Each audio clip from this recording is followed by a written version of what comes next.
תודה, ילנה. אנחנו נפגשים היום במסגרת Learn Yiddish and Yiddish Literature Online, בזום, מטעם מפעל דוב סדן באוניברסיטה העברית, וזהו השיעור מספר 227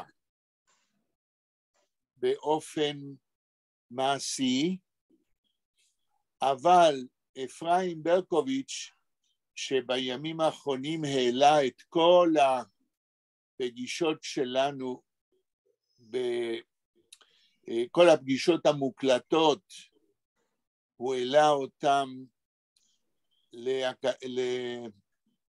ליוטיוב, אז הוא נתן לפגישה האחרונה מספר 228, אבל המספרים של הפגישות שהוא נתן, למעשה באופן פרקטי זה שני מספרים פחות.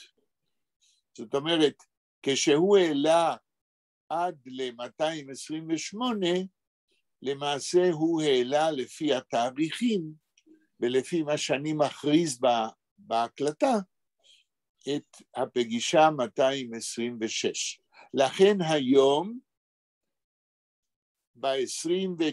היום זה 29 בדצמבר 2022, אנחנו נקליט ומקליטים למעשה את הפגישה הפרקטית האמיתית 227. ואנחנו מתחילים. כל המפגשים האחרונים הם מוקלטים, נכון? כן, מוקלטים, ואני התחלתי כבר לשמוע. לא, רק הבנתי שזה לא לפי המספרים הנכונים, אבל זה בכל זאת, אבל בסדר, אוקיי. בכל פגישה מוקלטת אני מכריז על התאריך, וזה הדבר האמיתי.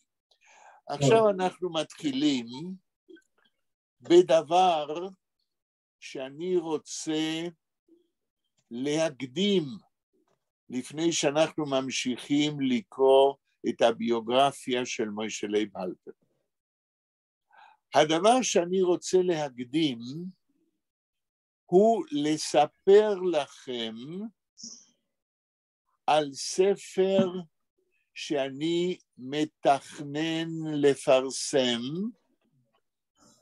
והספר הזה קשור גם לגרדה ולסיפור זיידה סונניקלך. אבל הספר הוא הרבה יותר רחב. הספר שהתחלתי, אני פעם סיפרתי, אבל הפעם אני חוזר על זה ונותן יותר פרטים. את הספר הזה התחלתי לתכנן ולכתוב לפני 7 שנים. שם הספר הוא על הזקנה. על הזקנה ואני. מהו אופי של הספר הזה?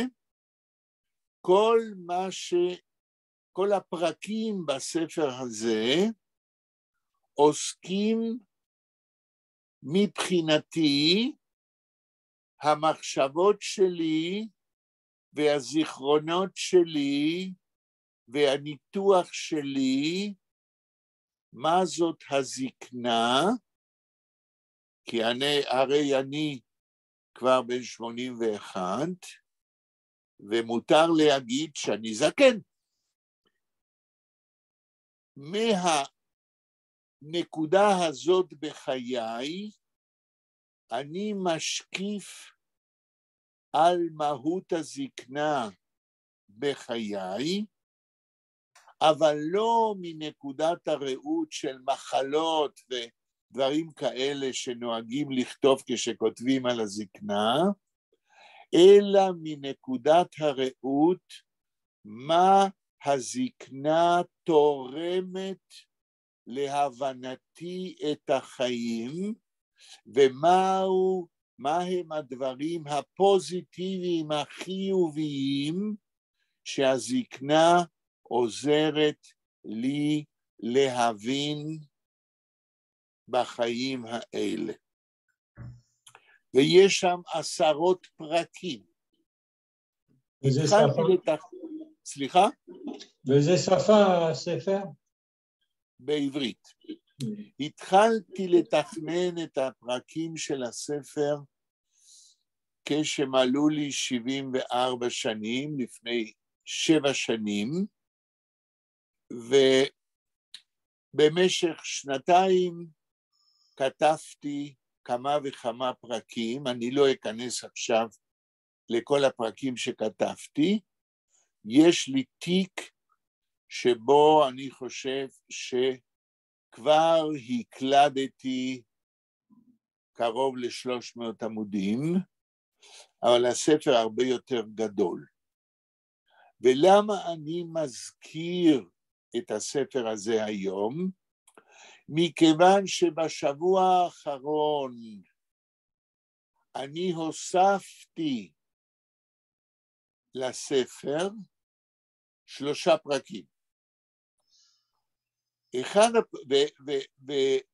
והפרקים האלה שהוספתי קשורים גם לגרדה ולסיפור זיידה סוני נקלח, ואני אפרט מה הם 3 הפרקים שהוספתי בהקלטה במכשיר ההקלטה שלי, ואלה הפרקים. בספר על הזקנה, אני כבר הוספתי פרק שהעברתי לאקדמיה אדו, שנקרא הרהורים של סגי נהור. פרק על העיוורון שלי ואיך אני מסתדר איתו. לפרק הזה, לפני שבוע, הוספתי עוד חלקים, וזהו הפרק הראשון, התוספת, את החלקים הנוספים הקלטתי, ובעזרתו של גליה שאולי, אסיסטנטית שלי במפעל דוב סדן באוניברסיטה, אני בשבוע הבא אקליד, כן? היא תעביר מההקלטה אל ההקלדה, ואחר כך אני אדפיס את זה ואוסיף את זה לספר שלי על העיוורון. עוד 2 פרקים הקלטתי והקלדתי, והם קשורים למה שאנחנו עושים בקבוצת הלימוד שלנו בזום. הפרק השני שהקלטתי בשביל הספר על העיוורון נקרא, אני מנסה להיזכר, עשיתי את זה כבר בשבוע שעבר, אני מנסה להיזכר, זה נקרא באנגלית בשביל אקדמיה אדו, Jewish Education for Toddlers, חינוך יהודי לתינוקות. ושם הפרק הזה הוא להיות סבא צעיר בגיל 80. הפרק עוסק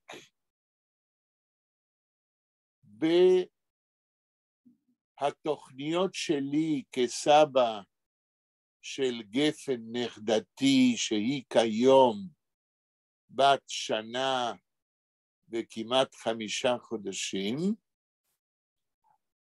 התוכניות שלי כיצד ללמד אותה וכל תינוק בגיל קרוב לשנה וחצי, כיצד ללמד את האלף בית העברי.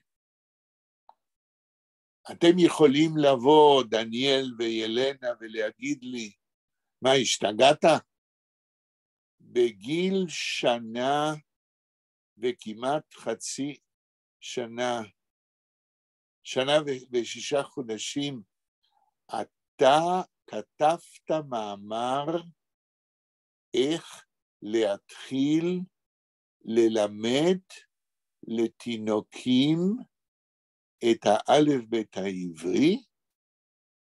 למה לא לחכות לכיתה א'? אז על זה, בזה עוסק המאמר השני בשביל הספר על הזקנה. ואני מסביר בארוכה,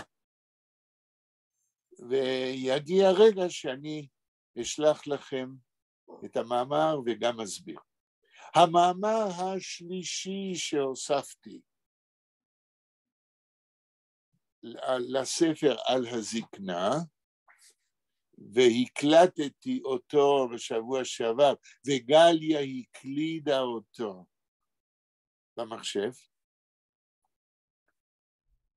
עוסק בדיוק בקשר בין הזקנה לסיפור של גרדה זיידה סוני נקלח. הרי זיידה, סבים, הם אנשים זקנים.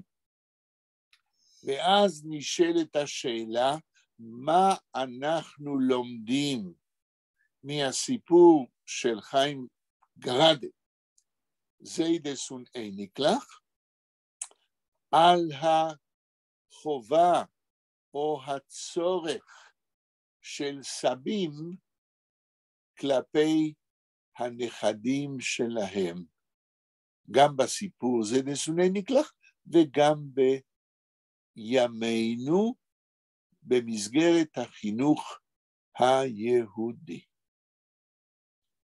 לפרק הזה אני נתתי שם, אני מנסה להיזכר.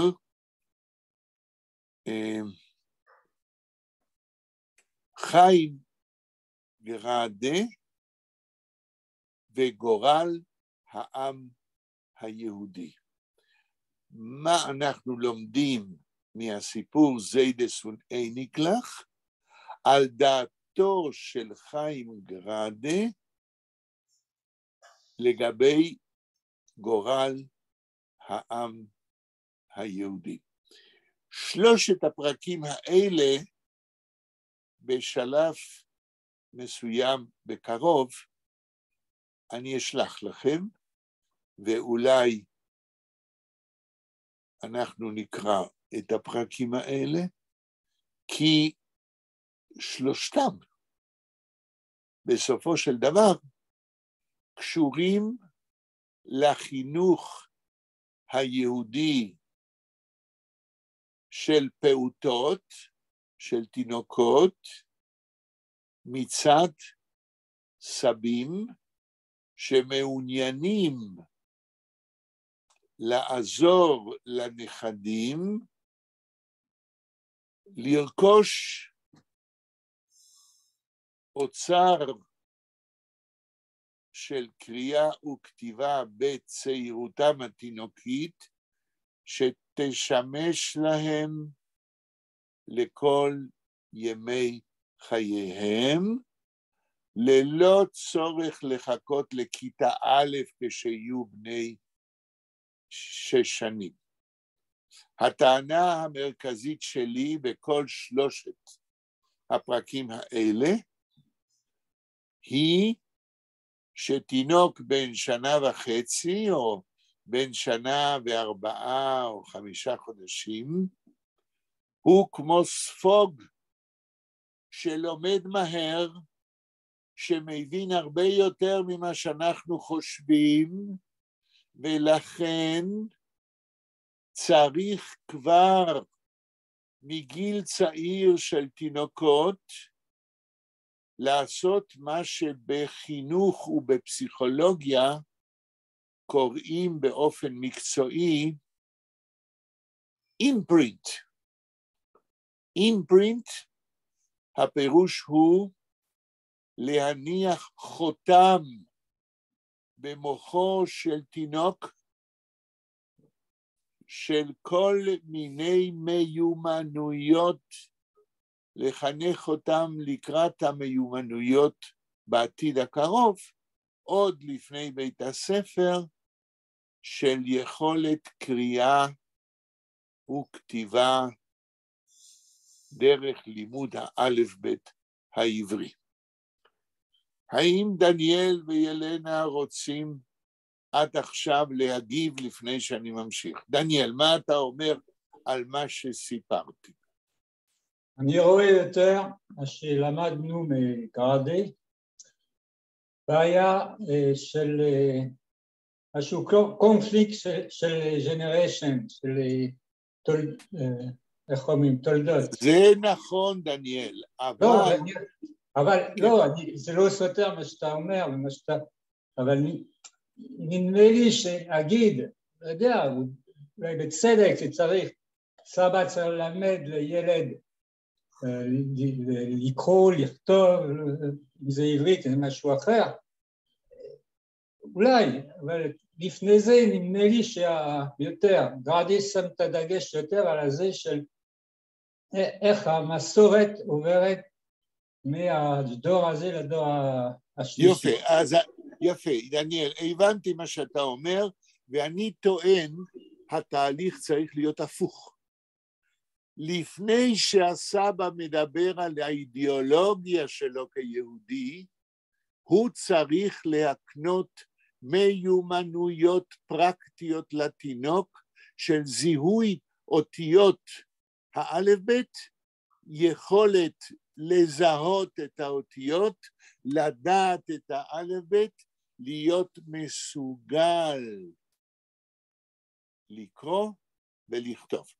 ועל זה אני לא רוצה עכשיו להתווכח, אני אומר שבשלושת הפרקים האלה אני מסביר באופן ארוך איך אפשר לאמן את התינוק בין שנה וחצי ובין שנתיים עד שבגיל 3, לדעתי, כאשר מתכננים תוכנית בשלבים לכיוון הזה, בגיל 3 הוא כבר לדעתי, וזה אקספרימנט שאני אעשה עם גפן נכדתי, בגיל 3 הוא כבר יהיה אולי מוכן לקריאה ולכתיבה. אז אתה, דניאל, יכול להגיד איך יכול להיות דבר כזה? יכול להיות. הבת שלי בגיל 4 כתבה כבר מכתבים לסופרי יידיש. יש בספרות העולמית ילדים שיש עדות מהימנה שהתחילו לקרוא כבר בגיל 3. הטענה הפדגוגית פסיכולוגית היא שלא צריך לחכות לגיל 6 בכיתה א'. תינוקות הם כמו ספוג, ובשלושת המאמרים האלה שאני הזכרתי קודם, אני מתכנן אקספרימנט עם גפן, לא כדי לאלץ אותה לקרוא ולכתוב, אלא, ואני מסביר את זה בארוכה במאמרים האלה, כדי לנצל את הנטייה הטבעית של תינוק בין שנה ושנה וחצי לשחק. דרך אגב, השיטה הזו, במקרה יש לנו חתן תימני, כן. החינוך שהוא נותן לילדים שלו, דווקא מגיל, לא יודע בדיוק, אולי 3, אבל כן, בכל זאת, לקחו בתורה, לתרגם, זה מדהים. וזה המסורת שלהם. כן, אבל זוהי מסורת לא של אידיאולוגיה, אלא של פרקטיקה. כן, ללמוד. אני מסכים איתך. יפה. אז ההערה שלך מאוד חשובה לי. אני אגיד לך למה, כי שאתה אומר שילד קטן במשפחה שלך, לפני בית הספר, הוא עוד לא 6, אולי הוא עוד לא 5. אתה יודע בן כמה הילד? כן, התחילו כבר, יש להם כבר כמה ילדים, וכולם לימדו בגיל 3-4, בדיוק. הנה, יפה. אז אתה מחזק את הסיכוי שהאקספרימנט שלי יצליח.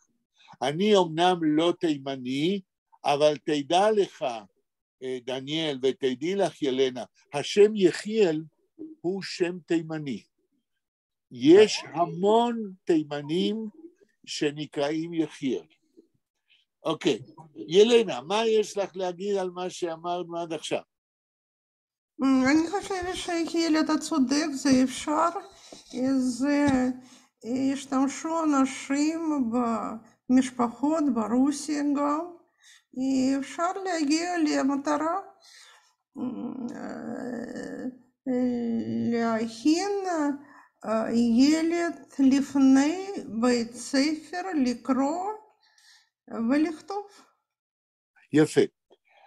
אז ברגע שגם דניאל וגם ילנה מביאים דוגמאות, גם מהעדה התימנית וגם מהעדה של היהודים ברוסיה, שניתן בהחלט להקדים את החינוך היהודי של קריאה וכתיבה, אני אומר, נכון שאם מצליחים בזה, יש סכנה אחת ויתרון אחד.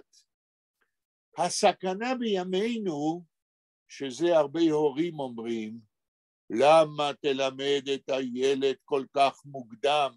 הוא אחר כך בבית הספר ישתעמם, והוא יהיה יותר חכם מהכיתה שלו, והוא יהיה בעיה חברתית, והוא. רבותיי, בגלל שאנחנו מפחדים שהנכד שלנו יהיה חכם יותר ויבלוט בקבוצת הגיל שלו, אנחנו נעצור את החינוך שלנו? מה זה? אנחנו צריכים לחנך נכדים שיהיו כמו כולם, ולא לעזור להם להתקדם בפיתוח האינטליגנציה שלהם והיכולות שלהם? כמובן שהשאלה שלי היא רטורית. היתרון של אם נצליח, ושל כל אלה שמצליחים, גם בתימן וגם ברוסיה, הוא שאנחנו מחנכים אדם חדש, שמפתח את היכולות שלו כמה שנים טובות לפני בית הספר. אנחנו לא מייתרים את בית הספר, אבל הנכד הזה יוכל בכוחות עצמו, עם האינטליגנציה והאינטלקט שלו, להמשיך את דרך הלימוד לפי מה שמתאים לו, ולא לפי מה שמתאים להורים שאין להם דמיון, ולמערכת חינוך שממילא די מפגרת, סליחה על המילה. כן. אבל יש לי בכל זאת שאלה לאלנה. כן. השיטה של חינוך, מה שאמרת אלנה, אני שואל, בתקופה של הקומוניזם וזה, האם זה היה ראוי? כי זה מבחינתי קצת סותר האידיאולוגיה קומוניסט. לא, אני חושב שילנה מדברת על היהודים, ולא על הרוסים סתם. נכון, ילנה? אני חושבת שלא חשוב יהודי או רוסי, במשפחה, במיוחד משפחה שעוסקת באמנות, גם היה נטייה להקדים ילד, לא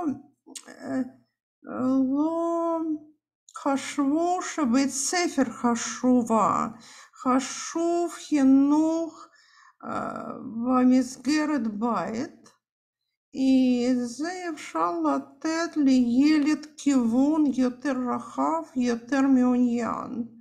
אני חושבת שאותו מסורת נשארה בישראל. אני יודעת הרבה יהודים מרוסיה שנותנים לילדים שלהם חינוך עם מורים פרטיים בכל הכיוונים, מתמטיקה, אנגלית, כימיה,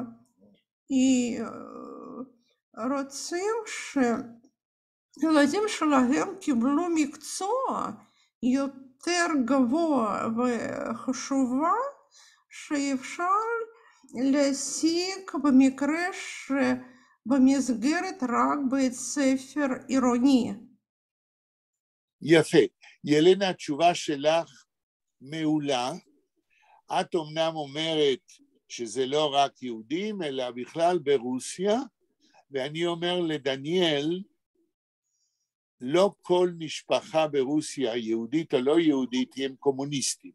אידיאולוגיה זה אידיאולוגיה, המפלגה הקומוניסטית יש לה כך וכך מיליונים של חברים רשומים, אבל החינוך של ילדים לא נבנה רק על ידי הקומוניזם, ויש משפחות שיש להם רצונות משלהם. אבל במשפחות היהודיות יש גורם נוסף שדוחף את המשפחות לא לחכות לבית הספר הממלכתי, וזה העובדה שיהודים ברוסיה הם מיעוט, וכל מיעוט מבחינה סוציולוגית, ובמיוחד היהודים, מנסים להצטיין, כדי שכמו שילנה אומרת, כאשר יהיו מבוגרים, יקבלו מעמד טוב יותר בחברה. מה אתה אומר, דניאל? לא, אני מסכים מה שאילנה אומר. אני רק שואל, אם ככה זה היה, כי כל היהודים הרוסים שאני מכיר שהם נמצאים היום בארץ, שהיו ילדים ברוסיה בתקופה של הקומוניזם, לא ידעו שום דבר על היהדות. לא מדברים על היהדות, מדברים על ידע כללי. אוקיי, אנחנו לא מדברים על היהדות. אוקיי, נכון. מדברים על ידע כללי. אני מבין ואני מסכים, אני רק שואל אלנה, האם בכל זאת, לא משנה יהדות או משהו אחר, האם זה היה ראוי? כן, אתה צודק, אתה מבין נכון. אתה מבין נכון. זה לא קשור עם קומוניזם, זה לא קשור עם יהדות בכלל. בטח שאנשים יהודים מרוסיה רחוק מיהדות, אבל הם רוצים השכלה גבוה, במקום גבוה בציבור, בגזלשפט. כן, עכשיו דניאל, יותר מזה, מאז שגולדה מאיר, כשרת שרת החוץ של מדינת ישראל, באה לביקור ברוסיה, לבית הכנסת הגדול ברוסיה, יש לנו עדויות של אלי ויזל, שהתעניין מאוד בגורל יהודי רוסיה. כמה מאות אלפי אנשים יהודים באו לבית הכנסת לקבל את פניה, ועד כמה שהזהות היהודית התעוררה בשנים האלה. ואני כבר לא זוכר מתי גולדה מאיר הייתה שרת החוץ של מדינת ישראל, כן? אבל אחרי מלחמת שנייה? סליחה? אחרי מלחמת שנייה. כן, אחרי הקמת המדינה. אבל אחרי הקמת המדינה, כשהיא באה כשרת החוץ של מדינת ישראל, היהודים התעוררו וחיפשו את הזהות היהודית שלהם, והתחילו ללמוד עברית, והתחילו ללמוד על יהדות וכולי. זה בדיוק ככה.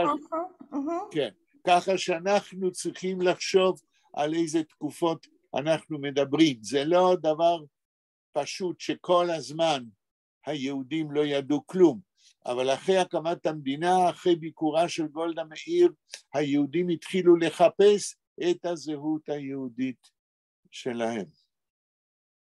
כן. טוב.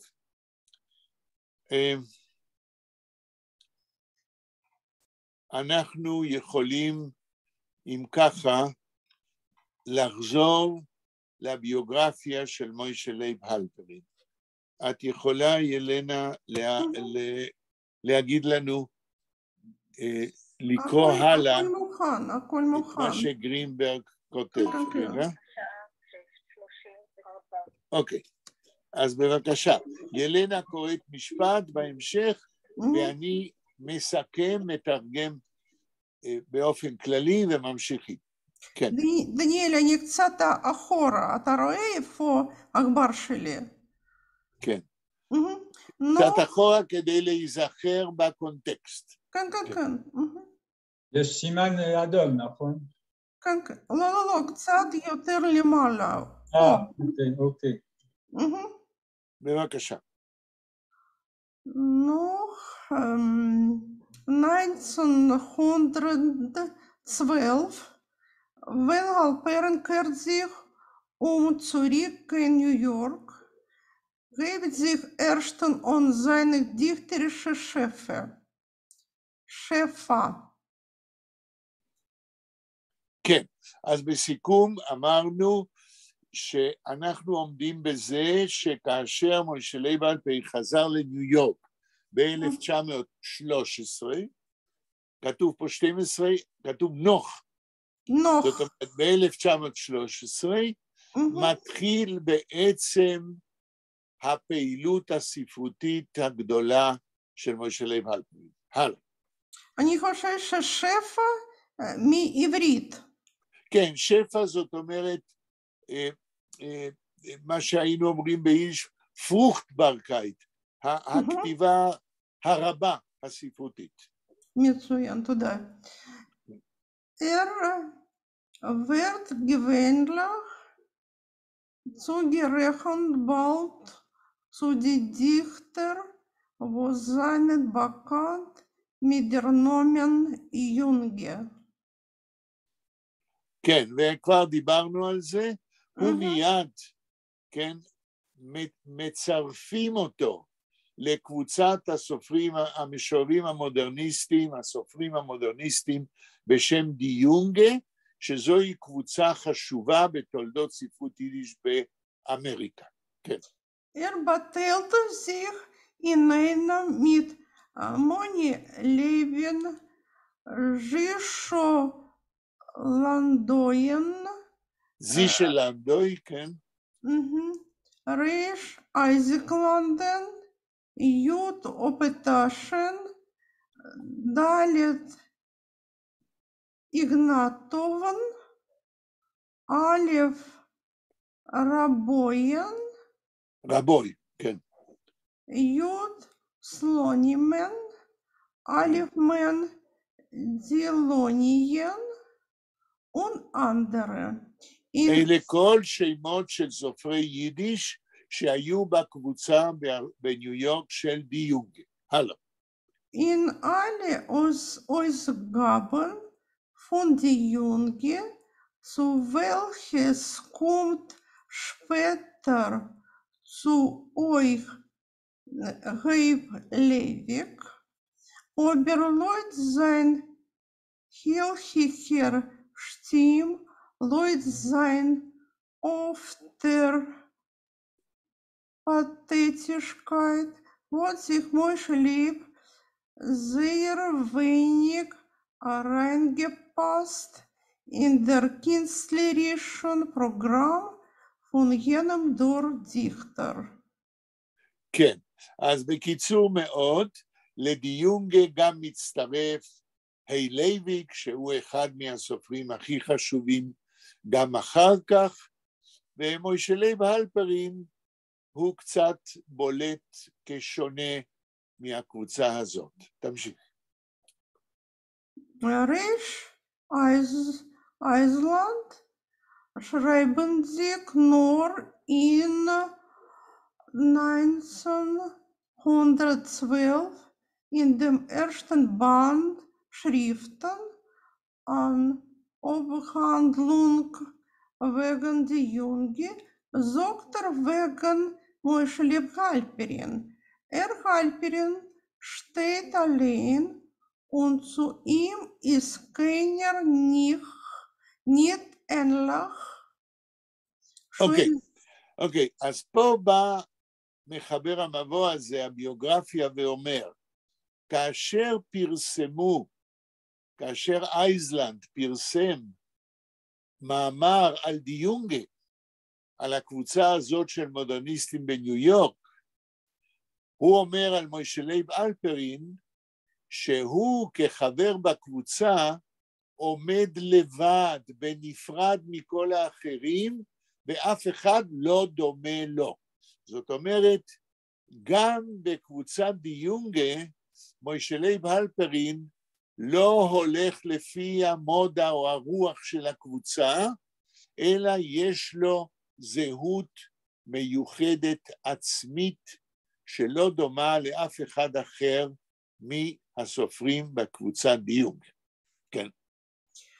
Schön sein Pathos, Starkheit und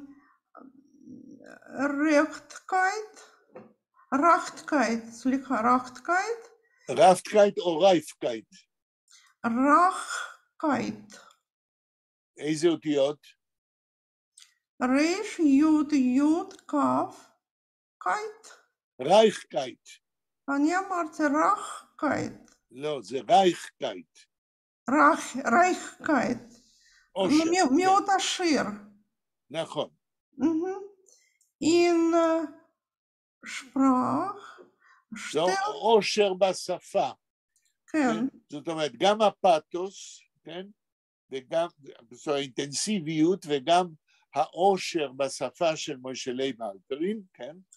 Stellt immer weg auf ein besonderer Ort, überhaupt der Vernehm seiner.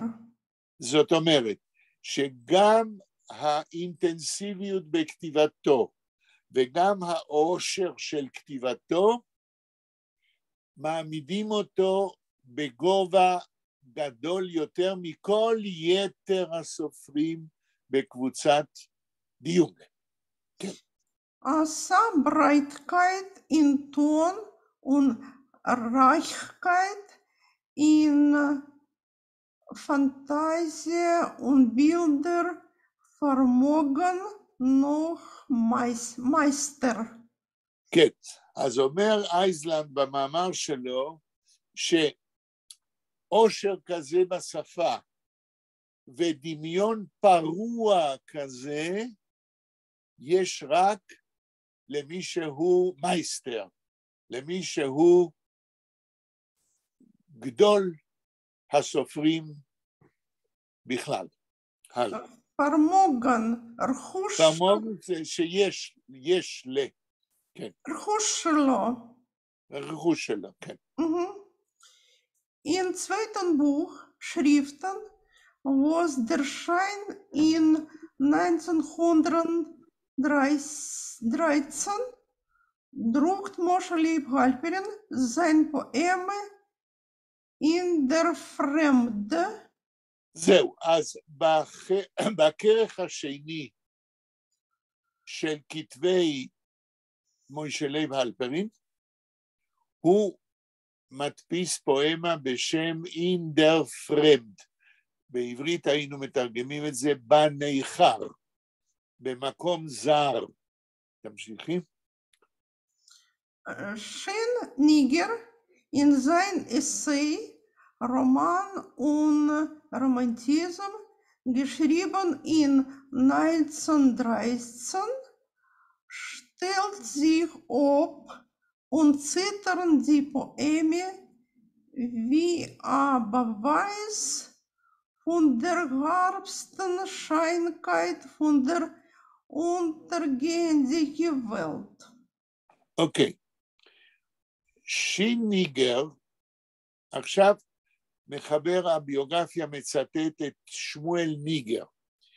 שמואל ניגר, אתם צריכים לדעת, הוא המבקר הכי חשוב בספרות יידיש, במאה ה-20.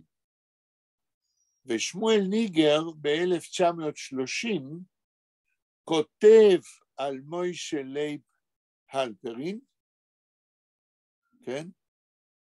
רומן ורומנטיזם. כן, הספר בשנה 13.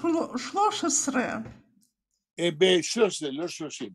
אז שמואל ניגר בספר שלו, של ביקורת ספרותית על כל מיני סופרים, מעלה את מוישה לייב הלפרין להיות אחד הסופרים החשובים והבולטים כבר ב-1913. מה שמחבר הביוגרפיה כאן עושה, הוא אומר לנו שכבר כשמוישה לייב הלפרין חזר לניו יורק, כבר מן ההתחלה ב-1913, הוא נעשה סופר מפורסם וחשוב, וכולם הכירו בזה. תמשיך. איך לתרגם ציטטה von der Herbstscheinkeit von der untergehenden Welt? כן, ואומר ניגר שמוישה לייב הלפרין כותב בצורה ספרותית יפה על עולם ששוקע, עולם שהולך ונעלם. כמו שמש. כן,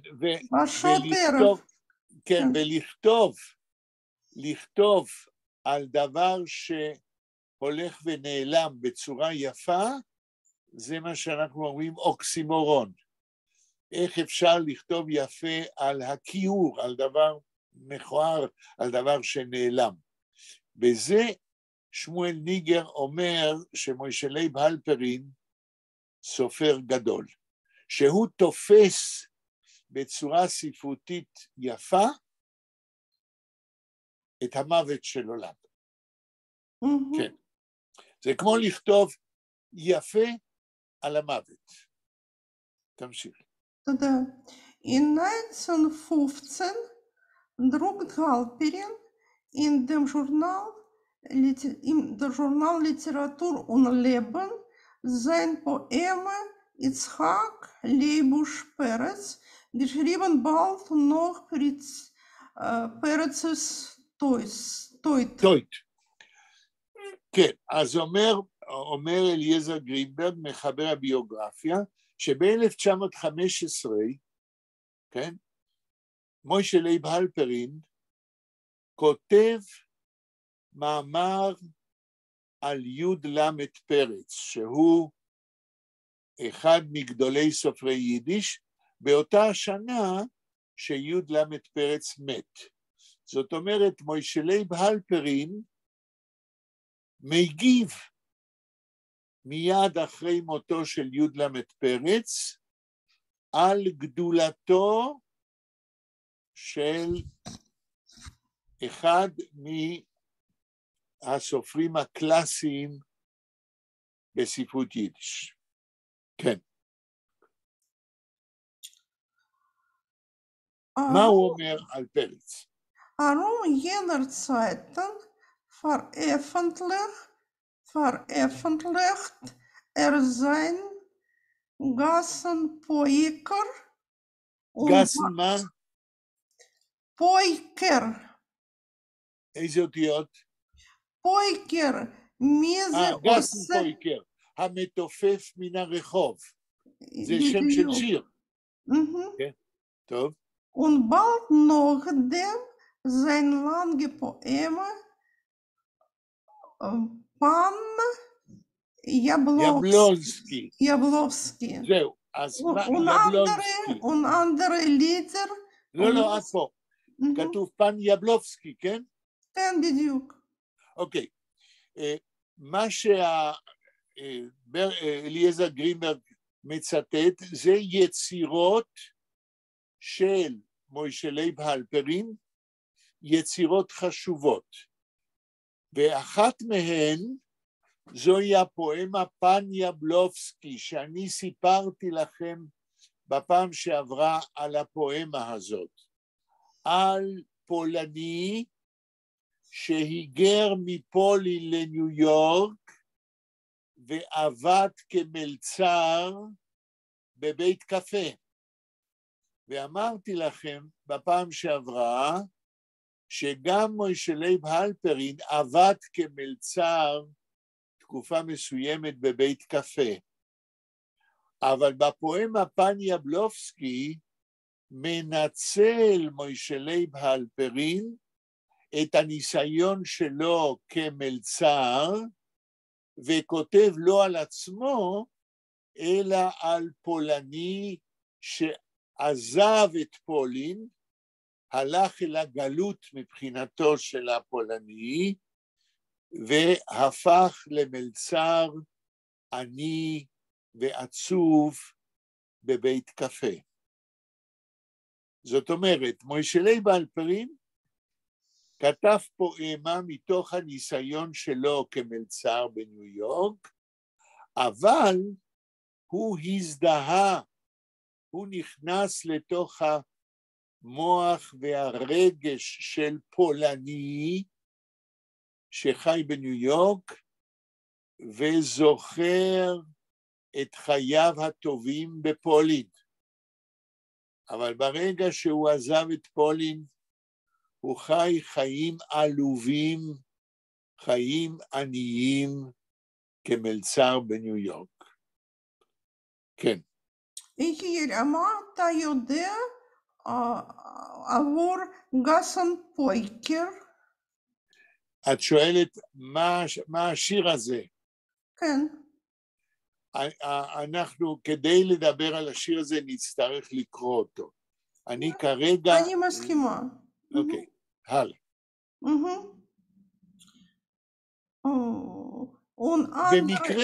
במקרה אני כן יודע על פן יבלובסקי, כי בקבוצת הלימוד של זום, לפני שנתיים, כשאתם עוד לא הייתם, קראנו את הפואמה הזאת. אני רוצה לחפש, כן. כן, אני חושב שאת תוכלי למצוא את זה, אני לא יודע איזה מספר של פגישות, כן? תצטרכי לחפש, נגיד, בפגישה, נגיד, החל ממספר 10. טוב. תחפשי קדימה, אולי תמצאי. סליחה, כן. Von anderen Liedern was sehen zu ihm die Aufmerksamkeit. אתה יודע קדימה. כן, אז אומר ברל גרינברג, הוא מביא כל מיני שירים מיוחדים, ווסציין די אויפמרקזמקייט, שירים, הוא מצטט שמות של שירים שמושכים את תשומת הלב של הקורא. כן. אני לא הבנתי איך לתרגם אופמרקזמקייט. תשומת הלב. תשומת הלב. אומר גרינברג, הביוגרף, שירים אחרים שמושכים את תשומת הלב, כמו אלה שהוא ציטט קודם, הוא עכשיו יגיד עוד כמה. זאת זה אומרת, שירים שורש בולטים מרק. של מוישה לייב הלפרין, שירים בולטים של מוישה לייב הלפרין, שכדאי להזכיר את שמם. כן. Von der Kritik und von der Besserleiner. אתה צודק. כן, הנה, זאת אומרת שהביקורת והקורא הנהנה מספרות, כן, תשומת הלב שלהם נמשך לשירים האלה, ועכשיו הוא יצטט עוד, כן. in 1915, זאת אומרת, בשנת 1915, מדברים פה על שירים שהוא הדפיס כנראה ב-1915 מאוד מוקדם, כן. redaktiert zusammen mit Moshe Nadir מוישה נדיר. דר ציר, Moshe Nadir. זה שם של שיר, רגע, דר ציר זה שם של יצירה? לא. אני חושבת ששם בן אדם, mit Moshe Nadir. לא, דר ציר כמרת. זה שם של שיר. שהוא כתב, שמוישה לייב הלפרין כתב ביחד עם מוישה נדיר. תקראי עוד פעם את המשפט. עוד פעם משפט שלם. כן. Redaktiert zusammen mit Moshe Nadir das literarische Sammelbuch von Mensch zu Mensch. לא, רגע, תתחילי את המשפט השלם שורה קודם. שתי שורות קודם, כן. לא חשוב. In 1915 redaktiert בדיוק מוישה לייב הלפרין, zusammen mit Moshe Nadir das literarische Sammelbuch, Schemsches Buch, von Menschen zu Menschen. זהו, אז זה לא ציר אלא רדקטיר. אז מוישה לייב הלפרין ביחד עם מוישה נדיר, הם האורחים של ספר שנקרא von Menschen zu Mensch. Halle?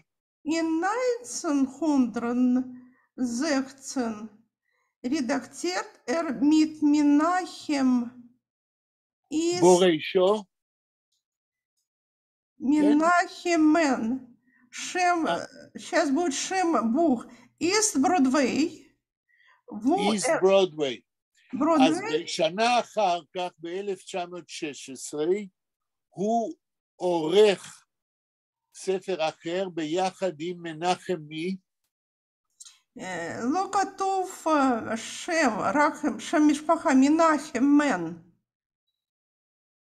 אוקיי, הלאה. מנחם מנחם. המנחם זה מנחם בורישו. זה הסופר שהיגר לארצות הברית ב-1915. מוישה לייב הלפרין ומנחם בורישו. כן. East Broadway, wo druckt auf seine lange Poeme Annacht. אנאכט, שזוהי אחת הפואמות הכי מפורסמות של מוישה לייב הלפרין. Die Poeme hat herausgerufen als Sachlobe von der Kritik und ihnen gewinnt der ersten Anzug auf Halperins dichterischen scheiden sich mit der formell klassischen Lied. אוקיי. אז הפואמה דינחט, שהיא באמת הכי מפורסמת של מוישה לייב הלפרין, אומר הביוגרף, בזה התחיל בעצם מוישה לייב הלפרין להיות לא רק מפורסם, אלא משורר וסופר מיוחד במינו. הלאה. In Jahr 1919 hat Moshe Leib Halperin Hassane mit Reusele Baron ist geboren in Kalelishok, Wilner, Gubernia,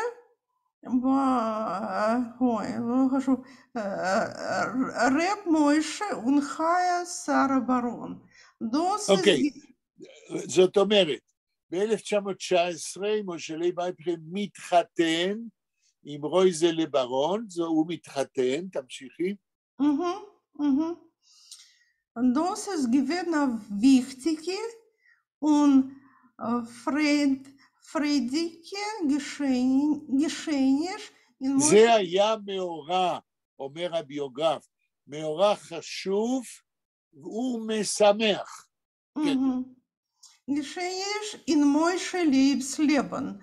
Was ist gekommen noch a 10-jähriger Freundschaft? הוא התחתן עם רויזלה ברון אחרי 10 שנים שהוא הכיר אותה והיו חברים. כן. In dem eigenen Jahr ist euch erschienen sein erster großes Buch Lieder. Sarah Baron. רויזלה ברון, לא שרה ברון. כתוב. זאת האימא שלה. הלאה. Sein erstes großes Buch Lieder, שם-buch in New York. זהו. אז רגע, אז ב-1919 מופיע לראשונה ספר שיריו in New York. כן. Herausgegeben von Verlag Winkel. In Moshe Leibs Leben kommt eine gewisse Beruhigung, was trägt uns in Lieder gewidmet sein Frau Reusele. אוקיי, עד פה.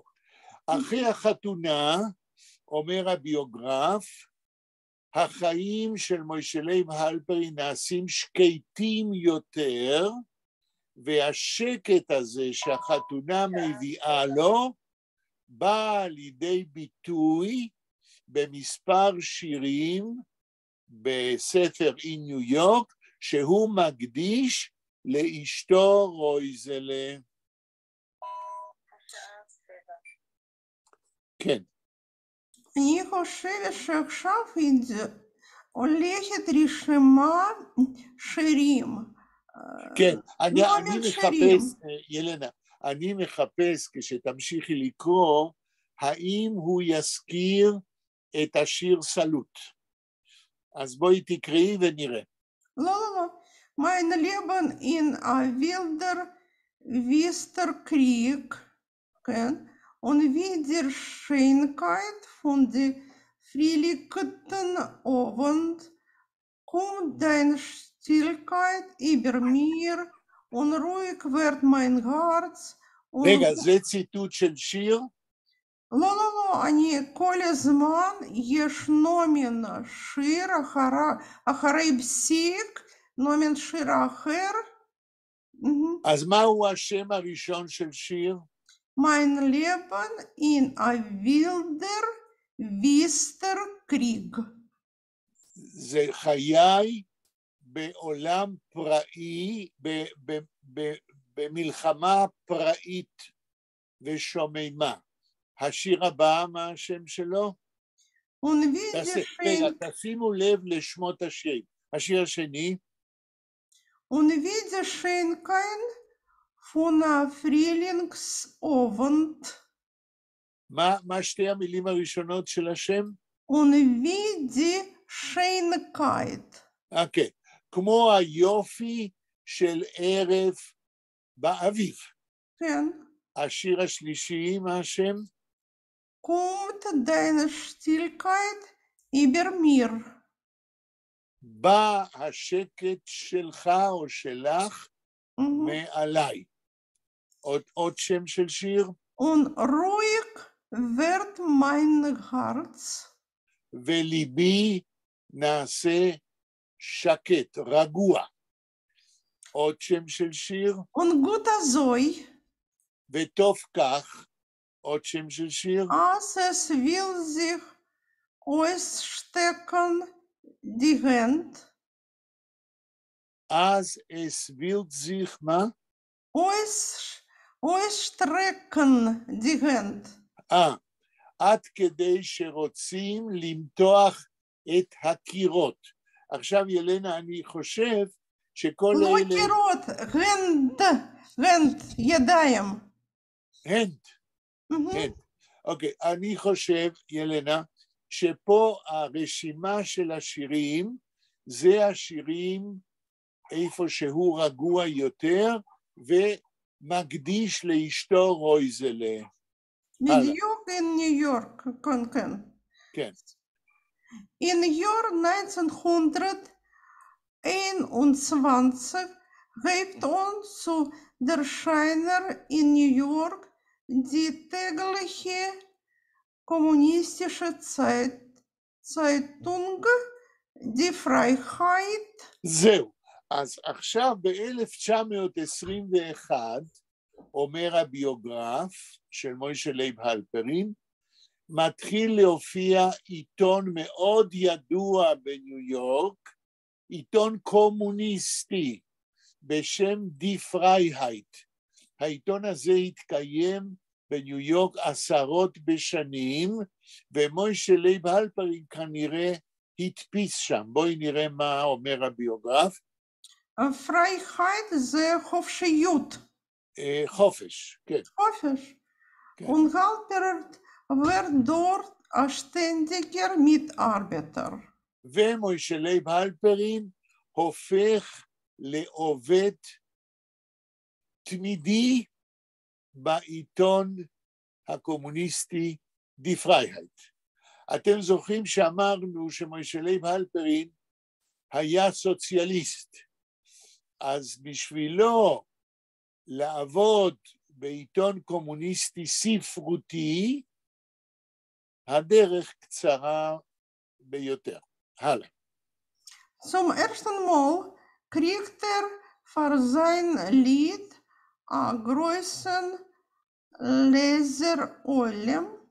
הנה, אומר הביוגרף של מוישה לייב הלפרין, אותו עיתון פרייהייט, שהוא היה עיתון ספרותי חשוב וגדול, מוישה לייב הלפרין בפעם הראשונה, כשהוא מדפיס משהו, יש מאות קוראים, יש הרבה קוראים, זה פעם ראשונה שהוא מדפיס בעיתון שיש לו הרבה קוראים, ולכן הוא נעשה עוד יותר מפורסם כסופר חשוב. wird sehr produktiv. וכשהוא מרגיש שקוראים אותו, ורטר זייר פרודוקטיב. אז הוא מתחיל לכתוב ולהדפיס יותר ויותר. ב-1921. כן. מה השאלה, דניאל? מה אתה רוצה לומר? לא, המילה לזר. לזר זה קוראים. כן. כן. druckt kiemat jede Woche ein Lied in der Freiheit und כמעט כל שבוע מוישה לייב הלפרין מדפיס שיר. בשנה אחת יש 52 שבועות. זאת אומרת שהוא במשך שנה מדפיס עשרות רבות של שירים. הלאה. fährt herum über Land, hält Lektions, lehnt vor seine Lieder und wird gekrönt in der Freiheit wie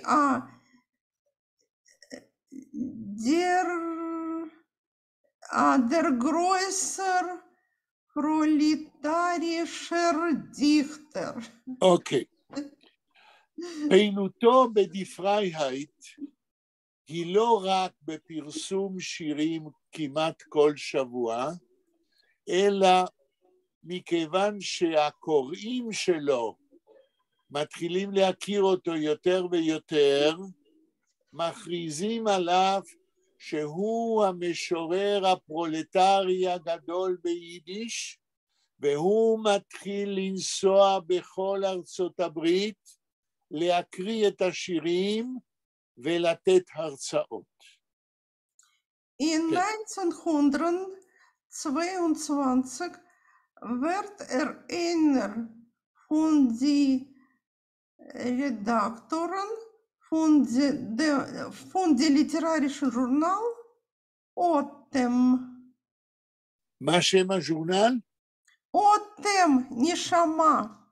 לא, אוטם זה לא נשמה, אוטם זה נשימה. מה זה לא ההבדל? אותו דבר.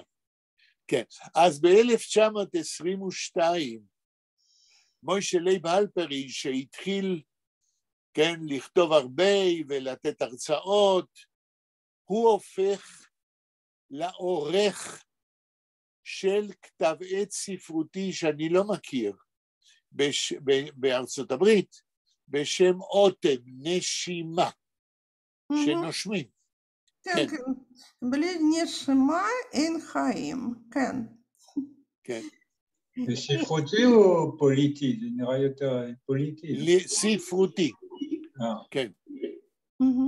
In 1923 ist Moshe Leib geboren Atate.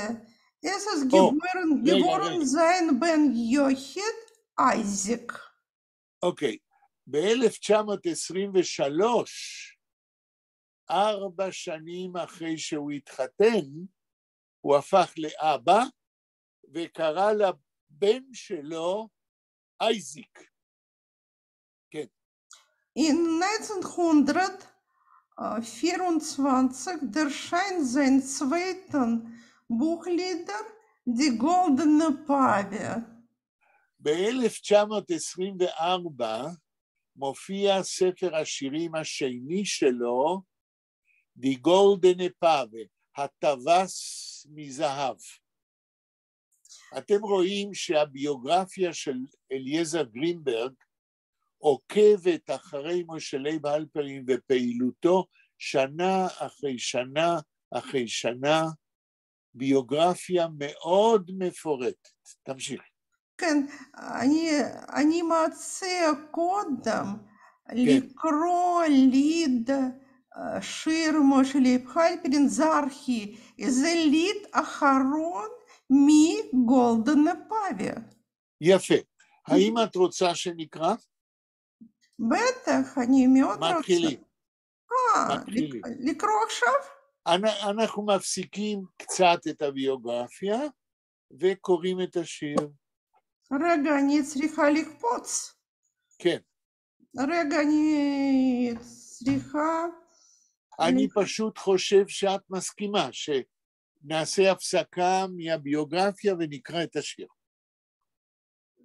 אני חושבת שאני מצאתי רגע. כן. השעה 7:10. יש לנו עוד 20 דקות. Das Schriften auf Zarches Matzewe stehen. מה קראת עכשיו? התחלת השיר? נומן שיר. לא שמעתי. נומן שיר. מה זה לונן? כותרת שיר. כותרת. הכותרת של השיר. מהי הכותרת של השיר? Das Geschriftes auf Zarches Matzewe stehen. אוקיי, אז שם השיר הוא מה שכתוב על המצבה של זרחי. זה שם של שיר קצת מוזר, כן? עכשיו מתחילים את השיר? כן. Da liegt Zarche, aber schönischen Asa, was hat gehabt 2 große Fies und größere noch Hand. תקראי את כל השיר עד הסוף, כן. Hat Tage und die Simonim sich allein der Kind a viele spät bei Nacht. אני מבקשת במקרה שאתה לא מבין שאני קראתי לעצור ואני יכולה לתקן. לא בשלב הזה. קודם טוב. נקרא את כל השיר, Mhm. בלי הפרעות, אחר כך נתחיל שורה-שורה. Und ואז weil, אני אבקש. כן. und weil ihm Gott sich ausgedacht, als alle von seinem Stamm seiner Arbeit wie Rettach und wie Rein und Äfscher auf wie Sam. Hat Leben lang mit sich allein gekämpft für sie. Und weil ihm hat sich ausgedacht, als Wurschentlach Gott lieb, hat gegangen wird zwei bei der Chazirnike, was hat geheißen Pschitzki, Mamzerl von Kroll Chelmitzki. Und sie zum Ponym seinem zugeklebt verliebten, soll dem Taam hoch fielen. Wenn et hungrig sein und als is sah, was ot azoins fällt ein. Ist ihm schon eingefallen, als soll ewig hippen auf das Brache sagen. Und euch das Davenen mit Sack und Pack im Ganzen hat Tage getan, also haben Kinder und gehoben tanzen, rumen ihm in Mark und Ruf, Sarchigoi, hat sich euch von sie weggerückt und zu der Erde herabgeguckt. Diesem hat sich gedacht, als läuft sein Wort und Hor, ist Chaya Gor. Also, was darf herumkriechen in Wald, ist sich stumm und kalt, wie es gewöhnt kläumerscht, ein weggekrochen und mit der Nose dir ungeheuben lernen von der Neuen zu schnorchen zwischen groß, also wie alle Waldbeschäftigten, wenn der 100 Mond hat sich ihm ausgedacht, als hat kein Mann mehr zwischen Menschen kein Mal nicht gehabt. Hat Tage nicht einmal so wild ausgestreckt, dem Gorgel ungebrillt. Wisse wollten seinige mit Bord und Hor in Heil und Beimer spalten schon 100.000 Ohr. Sich herabgehalten, nur als die Chayes haben רגע, אני יודעת מילה הזאת,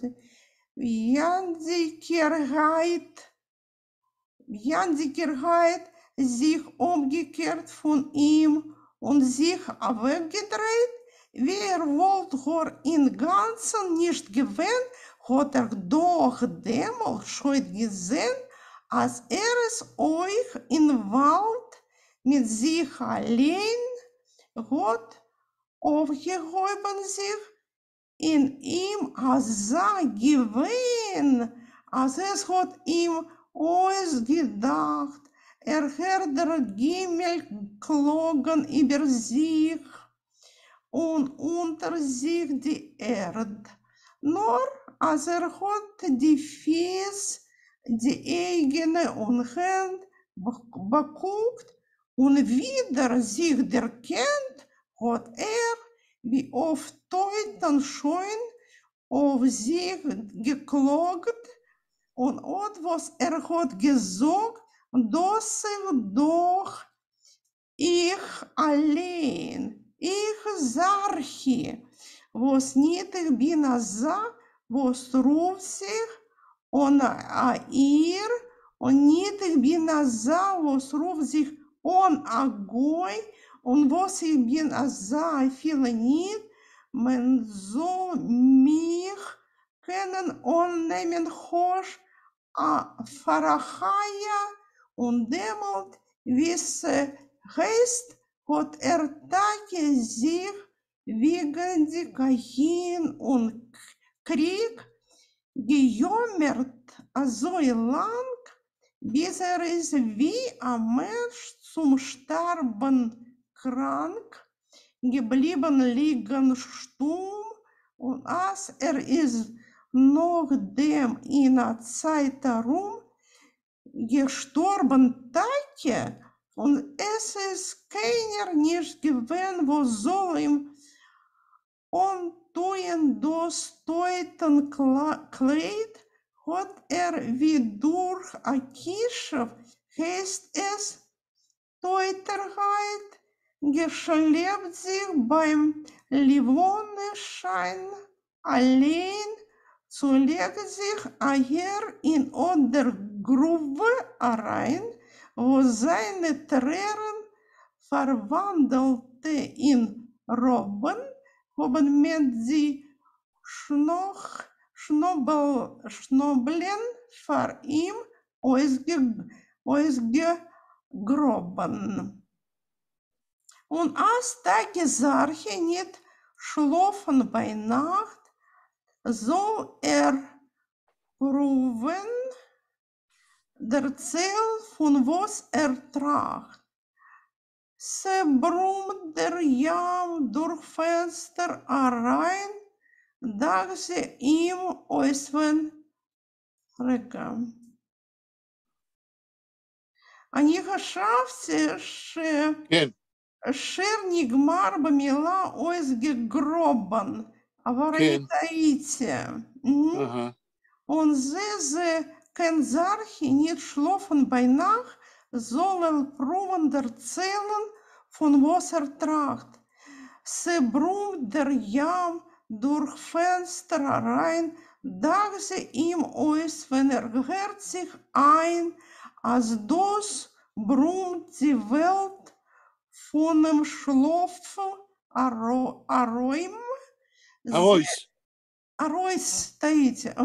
Zet sie bei ihm wie Achaya aus. Will sie Lapes sehen, wo sie hat, seht die Wegen durch Feld und Stadt. Will die Maler euch seht mit die Zehen, der seht die Berg mit die Spitzen von Stein und die Kraters alle mit Feuer und Räuch, will schon seht, sie hat euch abeuch, der sehen die mit ihm, mit Holt und Hor, was liegt in ihr Scheun, Scheun 1000 Jahr, wollt das Herz ihrs euch sehen gewollt, der sehen als Beuch a Kuppe mit Gold. Und als es kein Sarchi nicht schlafen bei Nacht, soll weiter erzählen von was tragt. Hat Meure zu reden, sieht ein Ries, was ist größer noch, wie die Haie ist. Was tut der Ries? Hält a Scher und schreit, als mir darf kein Prinzen nicht mehr. Und mir scharrt Zeneuf mit einziger Hand, die Könige alle von Euslachland. Euslachenland, hat Sarche Meure zu tragen davon, will nicht, als der Ries soll das tun. Der Mond sich an Itlachen Königsweib, was wird weinen bei Nacht ihr Leib. Nur der Ries will nicht wissen, steht und schreit, und Sarche hört die Scher, wie sie schneidet, und sieht, wie Itlecher.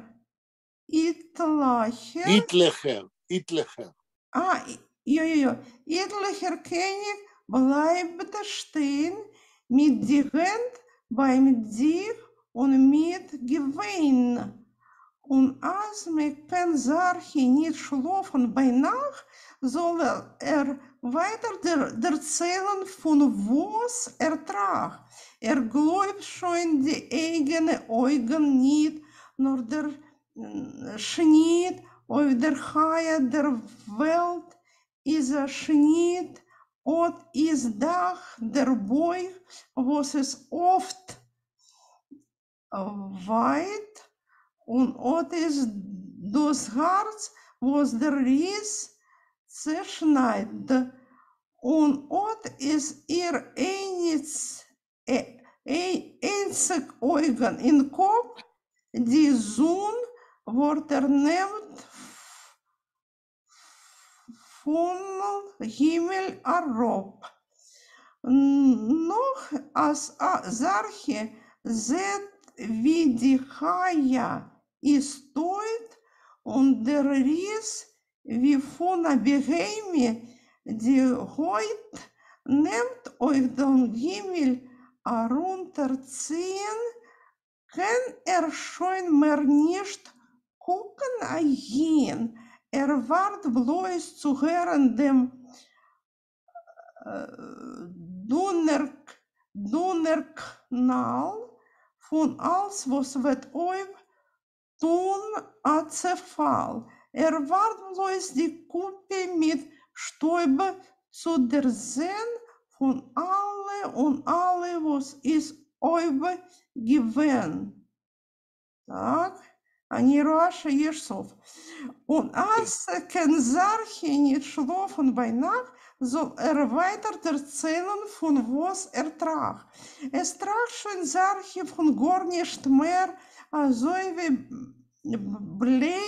Blei, אני לא יודעת, Blei ist der Kopf bei ihm schwer. Sieht bloß der Ries, wie der beugt sich ein, und hört, was brummt ihm in euer rein. Heißt ihm Zerneufkleiben, als Wort was zerfallen und tun, wie mit Schmäus, was man behalten. שמץ. איך? שמות כתוב? שמות. שמץ. Schemes, כן. was man behält. Sagt ihm euch zu, als kommt zurück, hat noch rufen dem Schmied Harschbik. Soll schon bringen die neue Welt mit der Sonne, was soll bei ihm bestellt. Die Sonne wird schon anders sein gemacht. Sie wird schon scheiner viel bei Nacht. Und es wird schon nicht darf vertreuert sein, was mir schlafen nicht und mir arbeitet in Jam rein. Oh, רגע. אין סוף. זה הסוף? לא, רגע. כמה יש עוד? זה נשאר כמעט לא הרבה, אני יכולה, כן, עד הסוף. תנסי לסיים. קום צופרתוק אין חלום. חולם. zu sagen, König, was bet Zigarre tun, nimmt solche heraus von der Tasche in sein Reckel und geht immer weg das ganze Päckel, dankt ihm der König und ruft ihm, mein Sohn, will ihm noch etwas geben. Geht weg ihm die letzte paar Groschen, was hat für sich allein geborgt.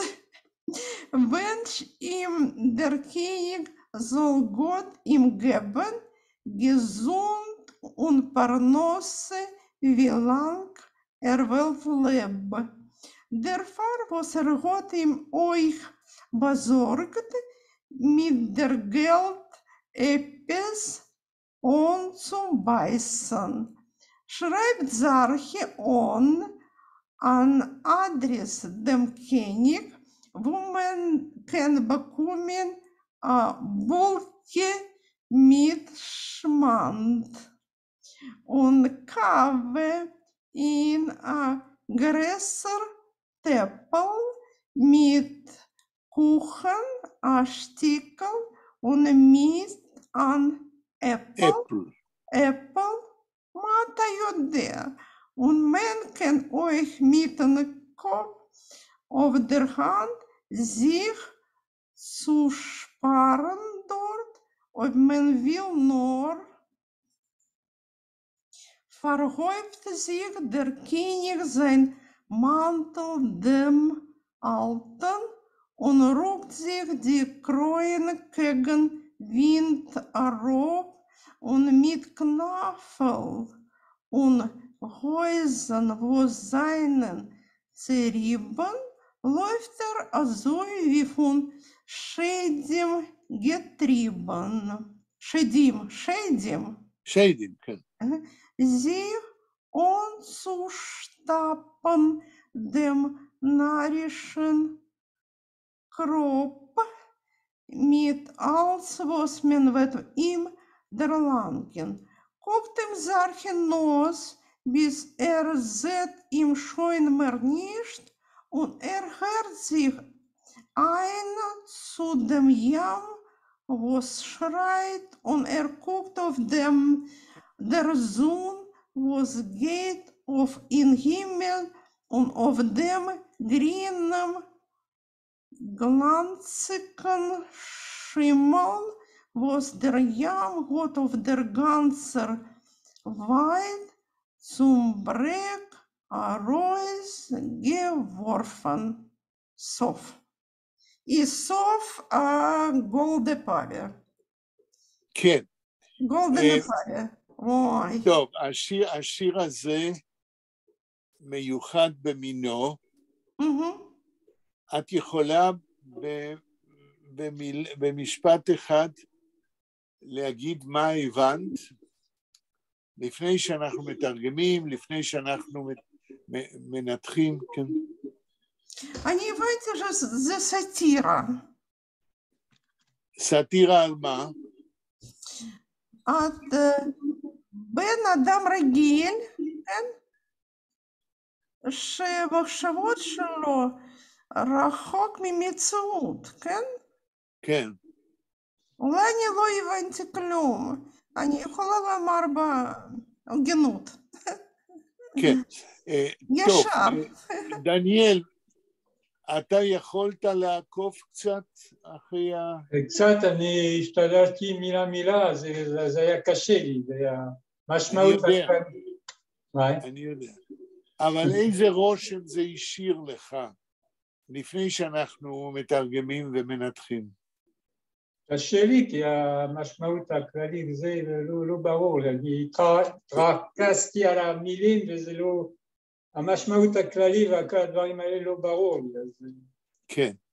טוב, אני אגיד משפט אחד, ואז אנחנו נעצור, ובפעם הבאה נצטרך לקרוא, לתרגם, שורה, לנתח. אין ספק שמוישה לייב הלפרים בשיר הזה, על פי מה שגם אני שמעתי, כי גם אני שומע את זה פעם ראשונה, הוא כותב פואמה ארוכה כמשורר מודרניסטי,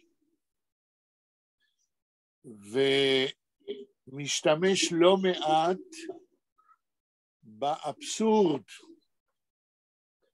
אין ספק שהוא כותב שונה לגמרי מכל סופרי יידיש בזמנו.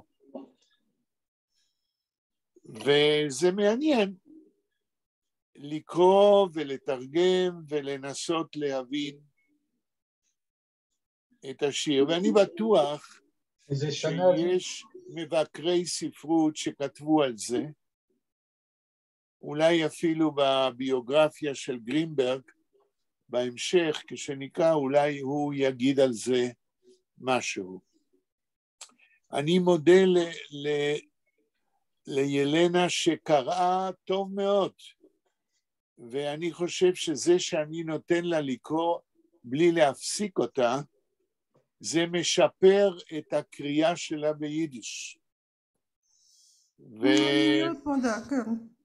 כן, ואנחנו ניפגש, הפעם הבאה זה 2 בינואר, ואנחנו נקרא את זרחי שורה.